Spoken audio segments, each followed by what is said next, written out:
Hello दोस्तों, subject board में आपका स्वागत है। तो आज हम क्लास 8 और सब्जेक्ट है साइंस। इसके रिगार्डिंग हम आपके लिए एक सैंपल पेपर लिख रहे हैं जो कि आपके फाइनल एग्जाम के लिए काफ़ी इंपॉर्टेंट रहने वाला है। तो देखिए इसको हम सोल्व करते हैं। इससे पहले देखो इसमें section A B C D 4 section में डिवाइड है। ए जो सेक्शन है इसमें 1 मार्क्स ईच होगा, बी के 2 मार्क्स के ईच क्वेश्चन होंगे, सी के 5 मार्क्स और डी में आपकी केस स्टडीज रहेगी जो कि 4 मार्क्स की होंगी ईच। ठीक है, अब ये हम सोल्व करते हैं। सबसे पहले सेक्शन ए को सोल्व करते हैं। इससे पहले यदि आपने चैनल को सब्सक्राइब नहीं करा है तो सब्सक्राइब जरूर कर लीजिएगा, जिससे आपको इसी तरह के सैंपल पेपर्स की अप टू डेट जानकारी कर लो पहले। तो अब हम सैंपल पेपर को शुरू करते हैं। देखो सबसे पहले सेक्शन ए है, तो सेक्शन ए में देखिए क्वेश्चन ये आपके हैं इस तरह से। देखो सेक्शन ए का फर्स्ट क्वेश्चन है the x in females is produced by the, ठीक है। तो एक्स कहां से निकलते हैं आपके, ठीक है।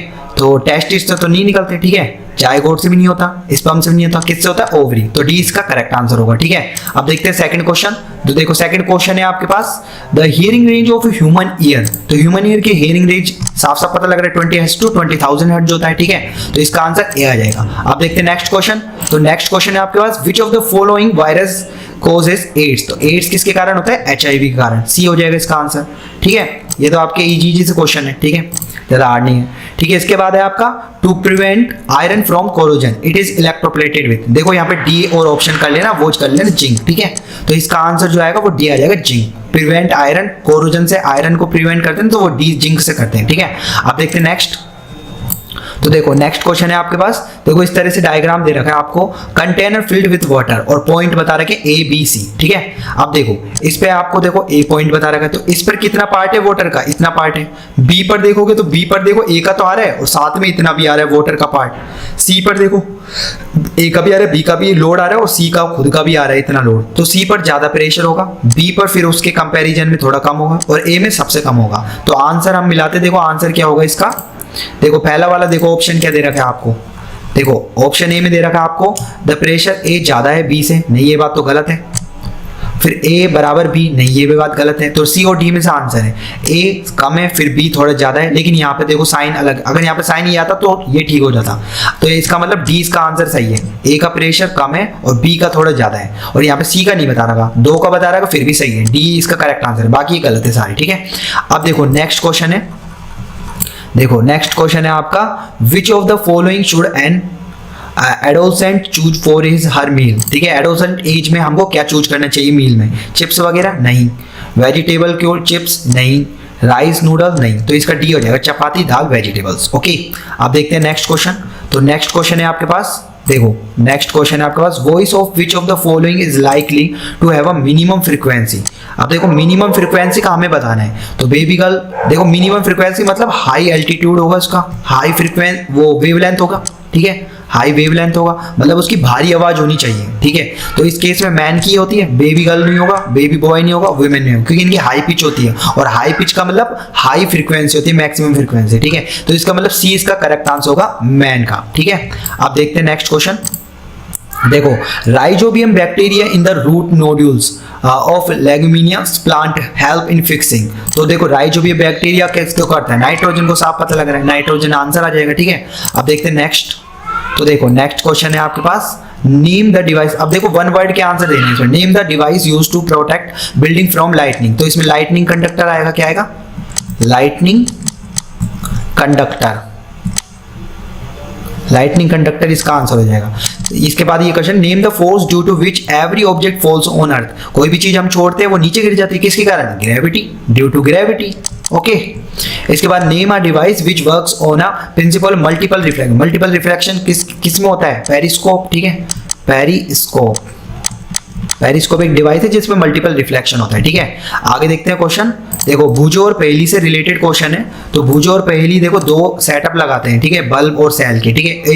एक को तो ए मान लिया और एक को बी मान लिया। ये भुजो का एक्सपेरिमेंट, ये पहेली का एक्सपेरिमेंट। भुजो ने देखो ऐसे एक्सपेरिमेंट लगा रखा है, सॉल्यूशन डाल रखा है और इसमें बैटरी लगा रखा है और बल्ब को ग्लो कर रहा है। इसमें भी जो पहेली है वो भी यही कर रही है। अब इसने पूछा they found that the bulb in the setup A glow more brightly as compare to that of the setup B.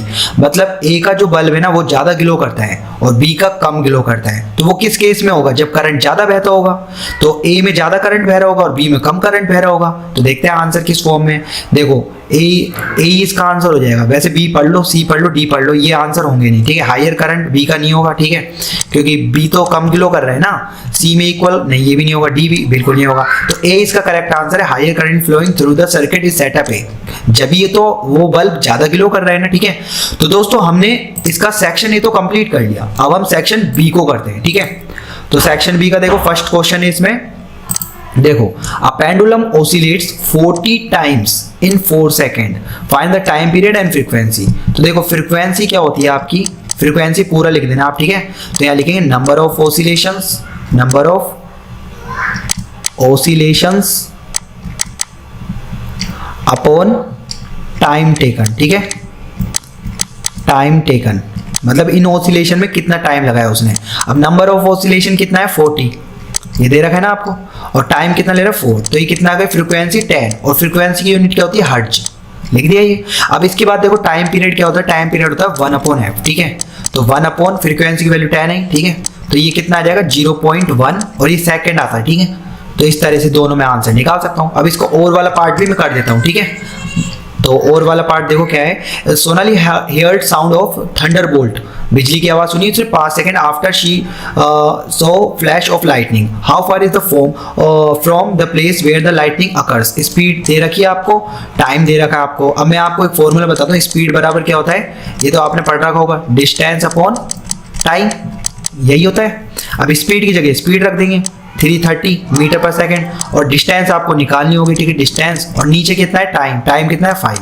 अब 5 को इससे इंटू कर दो, तो यहाँ से डिस्टेंस आ जाएगी, देखो यहाँ से मेरे डिस्टेंस आ जाएगा d 330 इंटू 5, तो ये क्या आ जाएगा आपके पास 0 5 1 5 3 1650, और ये किस में आ जाएगा मीटर, ठीक है। देखो सेकंड से तो सेकंड कट जाएगा यहाँ पर, ये मीटर पर सेकंड में है, और ये सेकंड में, सेकंड से सेकंड मीटर आ जाएगा, ठीक है। तो ये इतनी डिस्टेंस होगी जिसने इसने पूछा है, ठीक है। इसमें लिख रहा है हाउ फार मतलब डिस्टेंस, ठीक है। अब देखते हैं नेक्स्ट क्वेश्चन। देखो इसमें आपसे पूछेगा जायगोट और फीटस, इसमें डिफरेंस बताना है। तो देखो सबसे पहले क्या होता है, मेल होता है, एक फीमेल होता है, ये अपनी स्पर्म सेल और ये एग्स जब भी देता है तो ये दोनों मिलके फर्टिलाइजेशन होता है। उसके बाद जायगोट का फॉर्म होता है, उसके बाद जायगोट डेवलप होके धीरे धीरे एम्ब्रियो डेवलप करता है, और उसके बाद वो क्या हो जाता है फीटस बन जाता है, ठीक है। फीटस बन जाता है और वो यूट्रस वॉल पे चिपक जाता है, ठीक है। इस तरह से प्रोसेस होता है। तो अब इसको देखो इसमें क्या लिखेंगे वो देखते हैं। सबसे पहले देखो इनमें डिफरेंस बताना है। तो देखो जायगोट में आप क्या बताएंगे, तो देखो आप जायगोट में क्या बताएंगे, जायगोट में आप लिखेंगे 2 पॉइंट लिख देंगे। इसमें पहला पॉइंट आप लिखेंगे इट इज अर्लीस्ट, ये क्या अर्लीस्ट डेवलपमेंट होता है स्टेज का, ठीक है। It is the earliest stage, एक अर्लीस्ट स्टेज ऑफ डेवलपमेंट, ठीक है। अर्लीस्ट स्टेज होती है डेवलपमेंट की, ठीक है, ये मैंने लिख दिया। दूसरा इसमें पॉइंट लिखेंगे जायगोट डिवाइड्स, ये डिवाइड्स करता है, डिवाइड्स सेवरल टाइम, ठीक है, several times to form an embryo, ठीक है, एम्ब्रियो, ठीक है, ये आर है, ठीक है, एम्ब्रियो, ठीक है। तो देखो it is the earliest stage of development, देखो मैंने बताया था फर्टिलाइजेशन के बाद जायगोट बनता है आपका, अर्लीस्ट स्टेज है, ठीक है, अर्लीस्ट स्टेज है डेवलपमेंट की। उसके बाद जायगोट धीरे धीरे डिवाइड होगा और एम्ब्रियो की फॉर्म कर देगा, ठीक है, ये तो जायगोट हो गया। अब बात करते हैं फीटस की, ठीक है। तो फीटस में यहाँ बता देता हूँ फीटस आपका, तो फीटस क्या होता है, देखो ये इसमें लिखेंगे इट इज द लास्ट, ये लास्ट पार्ट होता है, ठीक है, last stage, last developmental stage, developmental stage of an organism, ठीक है। और इसमें दूसरा लिखेंगे द फीटस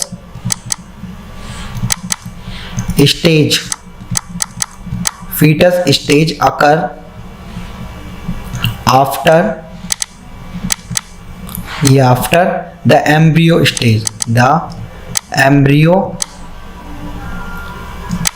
स्टेज, ठीक है। मतलब जब एम्ब्रियो बन जाएगा ना उसके बाद की स्टेज जो एंड में रहेगी, तो foetus stage occur after the embryo stage के बाद ये वाली आएगी, ठीक है।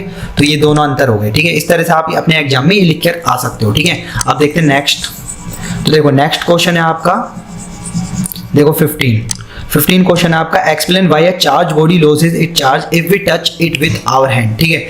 जब भी हमारा हैंड चार्ज बॉडी को छूता है तो क्या करते हैं, अर्थिंग कर देता है वो, ठीक है। क्या कर देता है, अर्थिंग। तो इसके क्वेश्चन में आप आंसर कैसे लिख कर आओगे अपने एग्जाम में, वो देखो आप इसमें लिखेंगे, देखो इस तरह से, when a charged body is touched with hand our body conducts and transfer the charge from the charged body to earth। देखो ये कीवर्ड है, charged body to the earth। तो this way charged body lose its charges too, ठीक है। इस तरह से आप अपने एग्जाम में लिख कर आ सकते हो।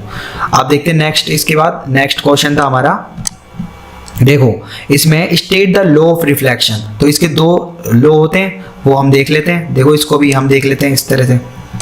देखो इसकी जो दो रूल है ना, देखो इस तरह से, देखो क्या होता है इसमें रिफ्लेक्शन में इस तरह से होता है, इंसिडेंट रे आती है, रिफ्लेक्टेड रे आती है, ये नॉर्मल होता है आपका, ठीक है। ये इंसिडेंट एंगल होता है आई और ये रिफ्लेक्टेड एंगल होता है आर, ये दोनों बराबर होते हैं, आई बराबर आर। एक तो ये रूल हो गया, ठीक है। दूसरा क्या होता है, इंसिडेंट रे, ये इंसिडेंट रे, ये वाली क्या है, रिफ्लेक्टेड रे, और ये क्या है आपका नॉर्मल। ये तीनों के तीनों एक ही प्लेन पर है और ये स्मूथ सरफेस पे टकरा रहे हैं, ठीक है। तो इस तरह से मैंने लिखा है यहाँ पे, law of reflection the principle when the light ray fall on the smooth surface the angle of reflection is equal to the angle of incidence, जो कि ये वाला, ठीक है। The incident ray, the reflected ray, the normal और to the surface all lie on the same plane पर है, ठीक है। इस तरह से आप दो रूल लिख देंगे। इसके बाद देखो क्वेश्चन क्या है, तो देखो इसके बाद आपका क्वेश्चन है, देखो इसके बाद आपका ये क्वेश्चन है और में दे रखा है इसमें, what is far point and near point of human I with normal vision. तो देखो फार पॉइंट तो आपका इनफाइनाइट होता है और नियर पॉइंट 25 सेंटीमीटर होता है, और नॉर्मल जो पर्सन है वो 25 टू इन्फिनिटी इस रेंज में आराम से इजीली देख सकता है। अब देखो इसको आप एग्जाम में कैसे लिख कर आओगे वो देख लो। देखो इसमें आप लिखेंगे, देखो for a young adult with a normal vision the near point is about 25 centimeter, the far point of eye is at infinity। ये मैंने अभी भी बताया। normal eye can see object clearly that are between 25 centimetre and infinity. देखो 25 centimetre से अगर कम दूरी पर आप कोई चीज देखोगे तो वो आपको धुंधली दिखाई देगी, अच्छे से नहीं दिखाई देगी, ठीक है। और इनफाइनाइट तक वो दिखाई देते हैं। 25 सेंटीमीटर और इनफाइनाइट इन दोनों के बीच में होनी चाहिए कोई भी ऑब्जेक्ट को आपको क्लीन देखने के लिए, ठीक है। अगर आप नहीं देख पाते तो उस केस में आपको मायोपिया, हाइपरमेट्रोपिया ऐसे तरह की बीमारी हो सकती है, ठीक है। अब देखते हैं नेक्स्ट क्वेश्चन। तो नेक्स्ट क्वेश्चन है आपका, देखो इस तरह से ये क्वेश्चन है आगे, ये आपका क्वेश्चन लिख रखा है इसमें, an inflated balloon was pressed against a wall after it had been rubbed with a piece of synthetic cloth, it was found that the balloon stuck to the wall, what force might be responsible for the attraction between the balloon and the wall। तो balloon and wall के बीच में क्या आपको कौन सा attraction force वहां पे काम करेगा वो आपको बताना है। सबसे पहले देखो इस बैलून को जब भी आप रब करते हो तो वहां पे चार्ज डेवलप होता है, और जब भी चार्ज और अनचार्ज ये दोनों के दोनों अट्रैक्ट करते हैं, ठीक है। तो वो हम देख लेते हैं किस तरह से लिख कर आएंगे आंसर। यहाँ पे इलेक्ट्रोस्टैटिक फोर्स डेवलप हो जाता है, ठीक है। तो इसमें देखो आप क्वेश्चन में कैसे लिख कर आएंगे अपने एग्जाम में, देखो answer, when an inflated balloon rubbed with a piece of synthetic cloth it becomes charged body attract on uncharged body, समझ गए। when this charged balloon is pressed against a wall it stick to the wall, thus the electrostatic force, देखो electrostatic force develop हो जाएगा वहां पर, जिसकी वजह से वो वहां पर स्टिक हो जाएगा, ठीक है। तो ये इस तरह से आप लिख कर आ सकते हो अपने एग्जाम में। अब देखो नेक्स्ट क्वेश्चन है, देखो नेक्स्ट क्वेश्चन है आपके, देखो does pure water conduct electricity. तो प्योर वाटर तो कंडक्ट नहीं करेगा इलेक्ट्रिसिटी, क्यों? क्योंकि उसमें आयंस नहीं होते, तो इधर नो लिख देना, खत्म, ठीक है। If not what can be do mimic it conduct, अगर उसको कंडक्शन करवाना है तो मैं क्या करूंगा, उसमें आप NaCl डाल दो, प्योर वाटर में NaCl डाल दो, तो Na प्लस में कन्वर्ट हो जाएगा और Cl माइनस में कन्वर्ट हो जाएगा जब भी वाटर में डालेंगे।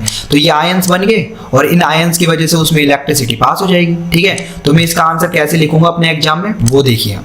तो इसमें आप लिखेंगे, देखो इस तरह से, देखो pure water does not conduct electricity, जैसे मैंने बताया था नो, ठीक है, because it does not have free electron और ions to conduct electricity, okay। pure water can conduct electricity when a pinch of common salt is added to it। pinch of common salt, ये common salt आपका NaCl ही होता है, ठीक है। As a salt solution conducting in nature. क्यों होते हैं? क्योंकि ये आयंस में कन्वर्ट हो जाते हैं। ओके, तो दोस्तों हमने सेक्शन बी को कंप्लीट कर लिया पूरे को पूरे इसको। अब हम सेक्शन सी की ओर बढ़ते हैं। सेक्शन सी का फर्स्ट क्वेश्चन है, what is the difference between noise and music. Noise और म्यूजिक में क्या डिफरेंस है, और म्यूजिक आपका नॉइज समटाइम कैसे बन जाता है वो भी हम बताएंगे।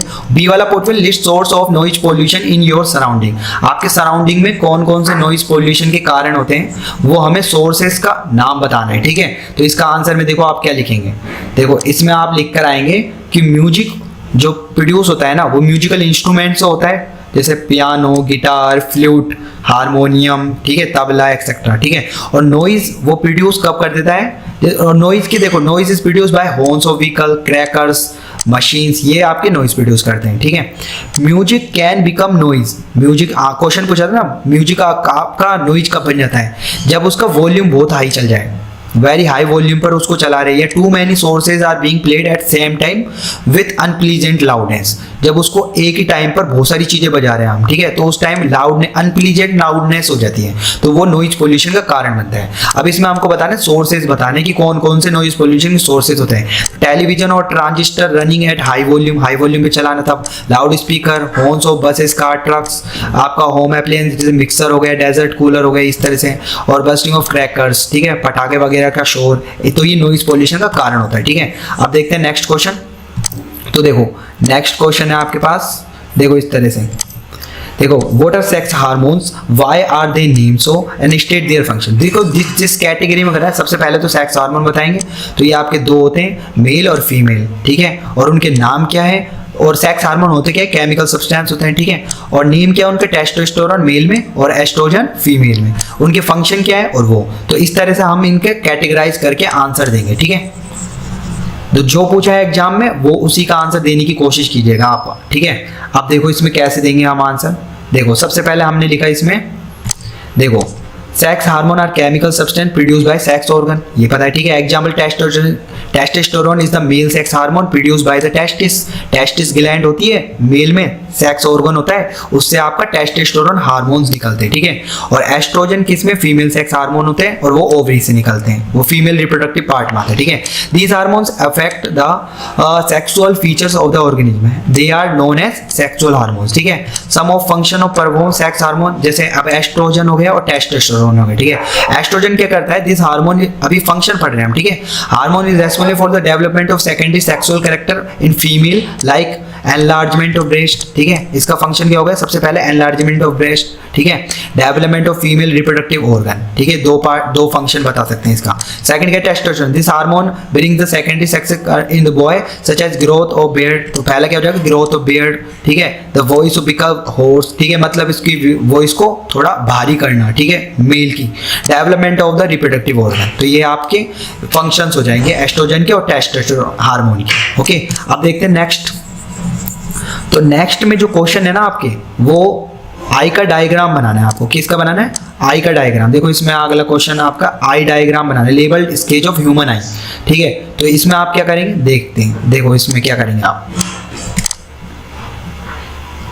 देखो इसमें आप ये कर देंगे, इस तरह से आप बना कर आएंगे अपने एग्जाम में, इस तरह से। देखो यहाँ पे देखो सबसे पहले मैं बताता हूँ, ये वाला पार्ट, ये वाला जो पार्ट है ना आपका कार्नी हो गया। ठीक है, इसके अंदर जो फ्लूइड भरा होता है ना, इसको एक्वस ह्यूमर बोलते हैं। ठीक है, और यहाँ पर ये जो है ना, ये लगा होता है, ये आपका ये जो लगा होता है आइरिस वाला पार्ट है। ठीक है, और ये बीच वाला प्यूपिल वाला पार्ट है, और ये जो बीच में लेंस लगा होता है ना, ये आपका क्रिस्टलाइन लेंस है। ठीक है, और ये जो लेंस को है ना छोटा, ये पतला और मोटा कौन करता है, वो सिलियरी मसल करती है। ठीक है, अकॉर्डिंग जैसे लाइट अगर ज्यादा आ गई तो वे कम छोटा कर देगा। ठीक है, और यहाँ पर जब इमेज बनती है वो रेटिना पे बनती है। ठीक है, और ये इसके अंदर जो भरा रहता है वो विट्रस ह्यूमर भरा रहता है। ठीक है, अब जो भी इमेज बनी उसको सेंस करने के लिए यहाँ पे ऑप्टिकल नर्व होती है, और वो नर्व सीधा ब्रेन से कनेक्ट होती है, जिससे हम चीजों को समझ पाते हैं देखकर। ठीक है, ऑप्टिक नर्व से सीधा ब्रेन पर चल जाती है। ठीक है, इस तरह से आप इसके लेबलिंग कर देंगे डायग्राम का। ठीक है, तो अब देखते हैं आगे क्वेश्चन। देखो ये तो हो गया आपका लेबलिंग वाला, तो नेक्स्ट जो पार्ट है आपका वो देखते हैं हम। नेक्स्ट क्वेश्चन, देखो इसमें क्वेश्चन है name the forces acting on the plastic bucket containing water held above ground level in your hand, discuss why the force acting on the bucket do not bring a change in its state of motion. देखो क्यों नहीं होता, देखो आप मान लो bucket को लेके खड़े हो, ठीक है, और इसमें वाटर भरा है, ठीक है। अब जब आप इसको उठाते हो ना तो मस्कुलर फोर्स लगाते हो, और नीचे क्या लग रहा है, ग्रेविटेशनल फोर्स। तो ये मैग्नीट्यूड में तो सेम होते हैं लेकिन डायरेक्शन में अपोजिट होते हैं, जिस वजह से बैलेंस हो जाता है। और ये जो वाटर जो ये ना ये रेस्ट में रहता है, ठीक है, स्टेट ऑफ मोशन, ठीक है। ब्रिंग, डू नॉट चेंज, ये अपनी चेंज नहीं करता मोशन को, स्टेट ऑफ मोशन को, डू नॉट, ठीक है। तो इसका आंसर आप अपने एग्जाम में कैसे लिखेंगे वो देखिए, देखिए इसका आंसर आप किस तरह से लिखेंगे। देखिए इसमें आप लिखेंगे, देखो, a force acting on a plastic bucket containing water held above the ground level in your hand, muscular force and the gravitational force, both are the forces same in magnitude but in opposite direction, जो मैंने आपको बताया, ठीक है। there is no change in state of motion, इसकी वजह से change नहीं होता, ठीक है।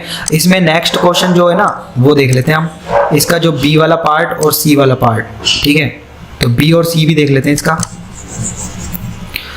तो इसमें आपको बोला है इन द फॉलोइंग सिचुएशन, ये आपको दो सिचुएशन दे रखी है और इनमें बताना है। Squeezing a piece of lemon between the finger to extract its juices, तो इसमें चेंज होता है, क्यों होता है चेंज, शेप में, लेमन की शेप में क्यों चेंज होता है, क्योंकि मस्कुलर फोर्स लगा रहे हो। Taking out paste from a toothpaste, toothpaste में क्यों चेंज होता है, क्योंकि मस्कुलर फोर्स लगा रहे हैं, ठीक है। तो इसका आंसर आप अपने एग्जाम में कैसे लिखोगे वो देखिएगा, ठीक है। तो इस तरह से आप इसको लिख कर आएंगे, ठीक है। देखो, we make a muscular force to extract the juice of the lemon by squeezing it. As a result, the shape of the lemon gets changed. इस वजह से होता है, ठीक है। सेकंड सी वाला देखो, to take out paste from the toothpaste tube, we use our muscular force. इसमें भी muscular force है जिसकी वजह से वो चेंज कर रहा है अपनी शेप को, तो उसमें leads to change in its shape, ठीक है। इस वजह से चेंज कर रहा है, समझ में आया, ठीक है। अब देखते हैं नेक्स्ट, ठीक है। तो नेक्स्ट देखिए, शायद सेक्शन हमारा खत्म हो चुका है ये वाला, ठीक है। तो दोस्तों हमने सेक्शन सी को भी खत्म कर लिया है, अब हम सेक्शन डी की तरफ बढ़ते हैं जो कि केस स्टडी से आपकी, ठीक है। तो देखो केस स्टडी फर्स्ट वाली है, देखो यहाँ पे लिख रखा है आपका फीमेल रिप्रोडक्टिव ऑर्गन, मतलब रिप्रोडक्टिव ऑर्गन से रिलेटेड है, ठीक है। तो यहाँ पर मैं सीधा आंसर करने की कोशिश करता हूँ, ठीक है। विच of the following is not a part of the female reproductive system, देखो फीमेल रिप्रोडक्टिव सिस्टम का जो पार्ट नहीं है टेस्टिस ही है, क्योंकि टेस्टिस किसका होता है, मेल का होता है, ये तो मेल रिप्रोडक्टिव सिस्टम का पार्ट होता है, सीधा आंसर है सी, ठीक है। अब नेक्स्ट क्वेश्चन है इसमें, तो नेक्स्ट क्वेश्चन है the development zygote called the embryo gets embedded in which part of the female reproductive system. तो ये फीमेल जो, देखो फर्टिलाइजेशन हुआ पहले तो आपका, ठीक है, उसके बाद जायगोट बना, ठीक है, फिर एम्ब्रियो डेवलप हुआ, और ये एम्ब्रियो किस पे जाके चिपक जाता है, यूट्रस की वॉल पर, ठीक है। तो इसका आंसर आ जाएगा wall of uterus. Female reproductive system में वॉल होती है यहाँ पे जाके स्टक हो जाता है ये एम्ब्रियो, डेवलप्ड एम्ब्रियो, ठीक है। अब तो इसका बी आ जाएगा।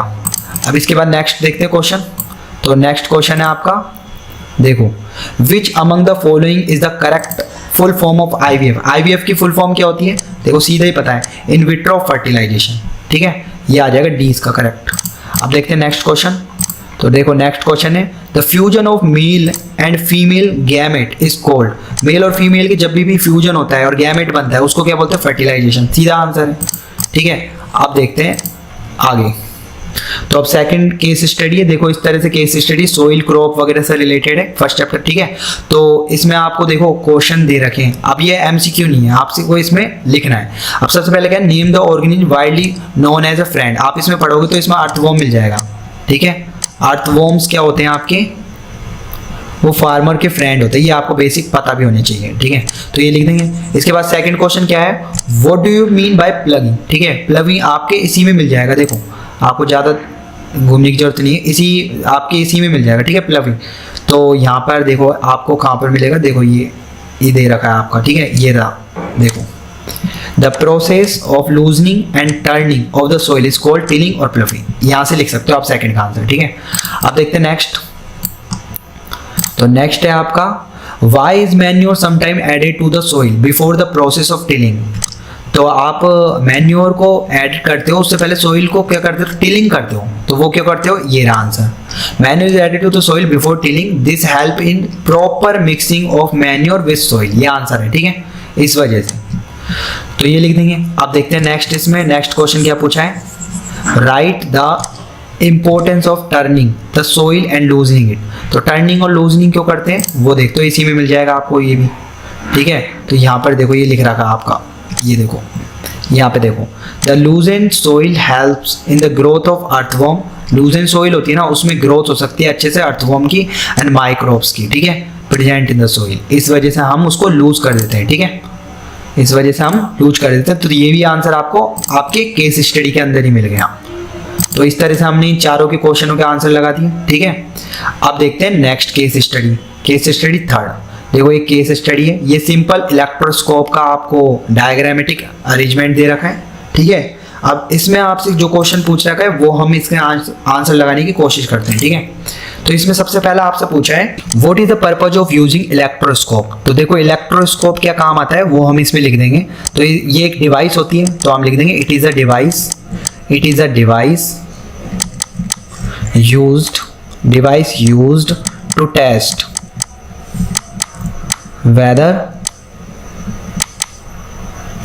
an object is carrying current or not।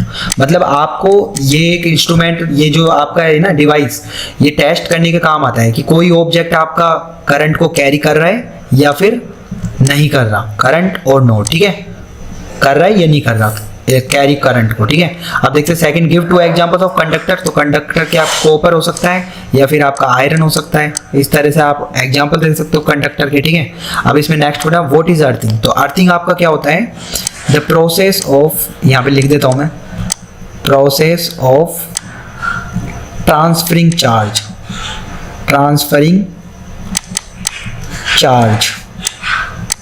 From charged body, ठीक है, from charged body to the earth, ठीक है। इसी को हम क्या कहते हैं, अर्थिंग कहते हैं। नेक्स्ट है why the foil strips repel each other. जैसे एल्यूमिनियम की फॉइल है, अब एल्यूमिनियम की फॉइल में कई बार क्या हो जाता है, दोनों की दोनों एल्यूमिनियम की पूरी फॉइल है, तो ये मान लो प्लस प्लस दोनों को रिपेल करेंगे एक दूसरे को, ठीक है। माइनस माइनस ये भी रिपेल करते हैं, लेकिन प्लस माइनस होते तो अट्रैक्ट करते हैं। तो इसकी स्ट्रिप के बीच में जो चार्ज होता है ना, सेम नेचर के हो जाते हैं, जिसकी वजह से ये रिपेल करते हैं। तो इसमें आप लिखेंगे एल्यूमिनियम फॉइल स्ट्रिप्स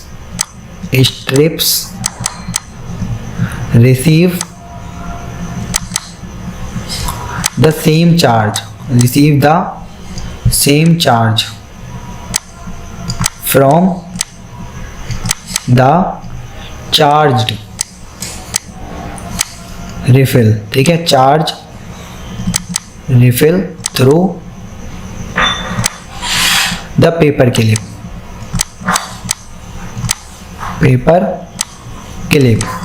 ठीक है। वो क्या करते हैं, जो स्ट्रिप्स होती है ना वो सेम नेचर की हो जाती है, सिमिलर चार्ज हो जाते हैं, इसलिए रिपेल करती है वो ईच अदर को, ठीक है। इसमें ये लिखे आएंगे आप, ठीक है। तो इस तरह से इसके क्वेश्चन के आंसर आप कर सकते हो अपने एग्जाम में।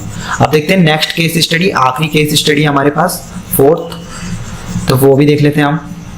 देखो अब नेक्स्ट है, देखो तो नेक्स्ट केस स्टडी है आपके पास, टेक आउट कार्बन रोड्स। देखो इस तरह से आपको डायग्रामेटिक रिप्रेजेंटेशन दे रखा है, तो आप इसको पढ़ लेना। मैं आपको सिंपली बता देता हूँ, ये आपकी बैटरी लगा रखी है, ये कार्बन रोड लगा रखी है, यहाँ पे मेटल कैप लगा रखी है और यहाँ पे वाटर डाल रखा है और यहाँ पे सॉल्यूशन डाल देते हैं, ठीक है। अब पासिंग करंट थ्रू वाटर से कैसे पास होगा, देखो वाटर से इस तरह पास होगा जैसे H2 है, अभी इसमें इलेक्ट्रिसिटी दी मैंने, तो H2 क्या H+ में और OH- में कन्वर्ट हो जाएगा, ठीक है। तो ये आयंस हो गए इसमें, और यहाँ पर जो गैसेस होगी वो हाइड्रोजन और ऑक्सीजन निकलने लग जाएगी, ठीक है, इस तरह से। अब देखो इसमें आप क्या क्या पूछा है, gases produce in the solution are, तो इसमें आप सीधा सीधा बताएंगे ऑक्सीजन एंड हाइड्रोजन, ठीक है। अब देखते हैं नेक्स्ट क्वेश्चन। देखो नेक्स्ट क्वेश्चन है आपके पास इसमें, which effect of electric current is shown in the activity। तो इसमें केमिकल इफेक्ट हो रहा है, क्योंकि केमिकल वो इफेक्ट से ही आपका वो ब्रेक डाउन हो रहा है H2, ठीक है। तो इस तरह से केमिकल इफेक्ट से ही हो रहा है ये सब कुछ एक्टिविटी, ठीक है। अब देखते हैं next, electric current flows from, ठीक है। अब ये तो आप बिना पढ़े भी लगा सकते हो, देखो प्लस ये बैटरी का है, माइनस ये है, तो प्लस से माइनस की ओर बहता है, ठीक है, करंट। तो electric current flows from positive to negative terminal, सीधा यही आंसर आ जाएगा इसका, ठीक है। अब देखते हैं नेक्स्ट, तो नेक्स्ट है what happen we if we use sugar solution in place of salt. देखो सॉल्ट जब आप डालोगे पानी में तो उससे आपकी इलेक्ट्रिसिटी अच्छे से पास होगी, लेकिन आपने उसकी जगह शुगर सॉल्यूशन डाल दिया तो उसमें इलेक्ट्रिसिटी कम होने लग जाएगी। ठीक है, तो आप इसमें बताएंगे water will become less conducting, less conduct करेगा फिर वाटर आपका जब आप शुगर सॉल्यूशन मिला देगा। ठीक है, तो उम्मीद करता हूं दोस्तों कि आपको सैंपल पेपर का सॉल्यूशन काफी इन्फॉर्मेटिव लगा हो। ऐसे ही इन्फॉर्मेटिव सैंपल पेपर्स की अप टू डेट जानकारी पाने के लिए आज ही चैनल को सब्सक्राइब जरूर कीजिएगा और बेल आइकन के बटन को दबाना ना भूलिएगा, जिससे आपको इसी तरह के सैंपल पेपर्स की अपग्रेड जानकारी मिलती रहेगी। तो दोस्तों हम फिर से मिलेंगे, बाय।